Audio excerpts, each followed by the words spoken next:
नमस्कार दोस्तों, क्यों चैनल में आपका स्वागत है।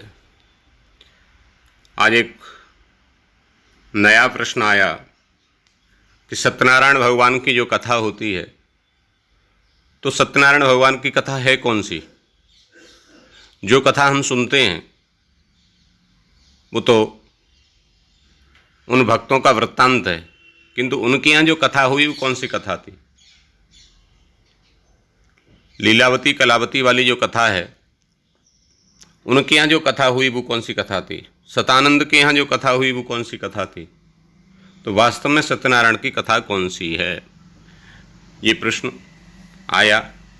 प्रायः यह भी प्रश्न होता है कि वर्तमान सत्यनारायण की कथा में सतानंद निर्धन ब्राह्मण, लकाड़हारा शूद्र साधु वैश्य और तुंगध्वज राजा आदि की कहानी गाई जाती है। सो सांप्रतिक सत्यनारायण व्रती तो उक्त भक्तों की कथाएं सुनते हैं, परंतु इन पुरातन भक्तों के यहाँ कौन कथा हुई थी यह भी तो बतलाना चाहिए। इनके यहाँ जो कथा हुई वो कौन सी कथा है। तो वास्तव में कथा सत्यनारायण भगवान की कौन सी है, आज तक बहुत से लोग इसको नहीं जानते हैं। तो आइए इस वीडियो में जानते हैं कि सत्यनारायण भगवान की वो वास्तविक कथा कौन सी है, जिसके करने से अत्यंत पुण्य की प्राप्ति होती है, जिसके करने से समस्त मनोकामनाओं की पूर्ति होती है। वो वास्तविक कथा कौन सी है। तो इस वीडियो में इस प्रश्न का समाधान जानेंगे। चैनल पर यदि आप नए हैं तो इसको सब्सक्राइब करें, वीडियो अच्छा लगे तो लाइक करें, और आपके सदृश अन्य लोग भी लाभान्वित हों, अन्य लोगों की जिज्ञासा भी शांत हो, इसके लिए लोगों को शेयर करें। तो देखिए, लिखा है, उक्त जिज्ञासा का प्रथम उत्तर तो यह है कि दुखित मानव समाज की कष्ट निवृत्ति के लिए देवर्षि नारद ने जब वैकुंठाधिपति भगवान विष्णु से उपाय पूछा तो उसके उत्तर में भगवान ने यही कहा था। तो भगवान ने क्या कहा था नारद जी को कि व्रतमस्ति महत्पुण्यम स्वर्गे मर्त्ये च दुर्लभम तब स्नेहान मया वत्स प्रकाश क्रियते धुना। व्रतमस्ति महत्पुण्यम, ये अत्यंत महत्वपूर्ण बात है इसमें। व्रतमस्ति महत्पुण्यम स्वर्गे मर्त्ये च दुर्लभम तब स्नेहान मया वत्स प्रकाश क्रियते धुना।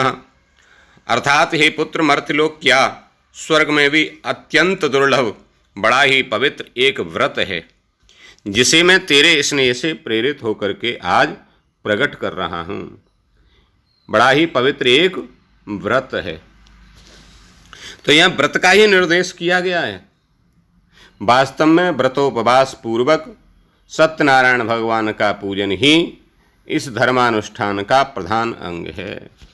तो वास्तव में सत्यनारायण भगवान की कथा में जो पुण्यप्रद है, जो अत्यंत महत्वपूर्ण है, जिसके करने से समस्त कामनाओं की पूर्ति होती है, उस व्रत के विषय में ही भगवान विष्णु ने नारद जी को बताया। और वो व्रत का मतलब है कि व्रत, उपवास और भगवान का पूजन। व्रत, उपवास और भगवान का पूजन ही ये प्रधान अंग है।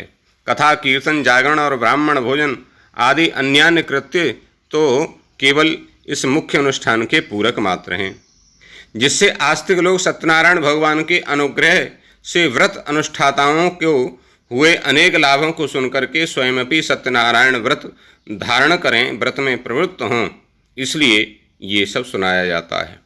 शास्त्र में अमुक धर्मानुष्ठान की विधि और विधि प्रशंसक महात्म दोनों अंग पाए जाते हैं।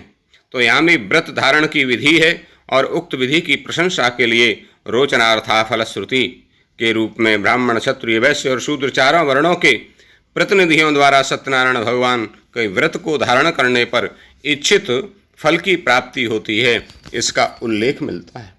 इससे आपको लगेगा कि इसको हमें भी करना चाहिए।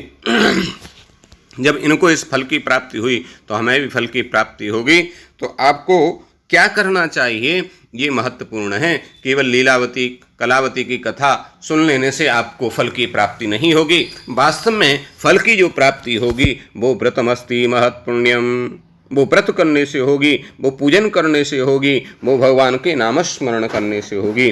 तो भगवान सत्यनारायण का सांगोपांग पूजन ही सत्यनारायण व्रत का मुख्य अंग है और उसको करना ही चाहिए। यदि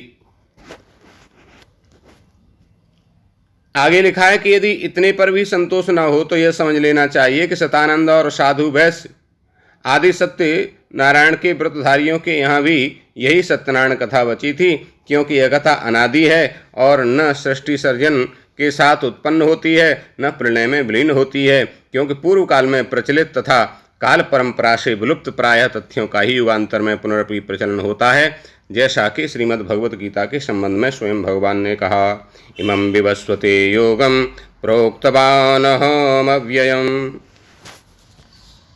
अस्तु, इन बातों में हमें नहीं पढ़ना है, हमें तो जो सत्यनारायण व्रत का पुण्य है उसको देखना है, और वो विषय मैंने आपको विस्तार से बताया।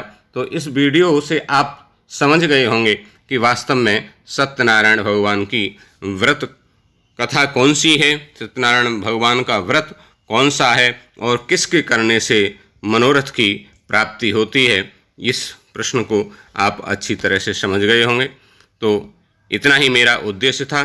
धन्यवाद, नमस्कार।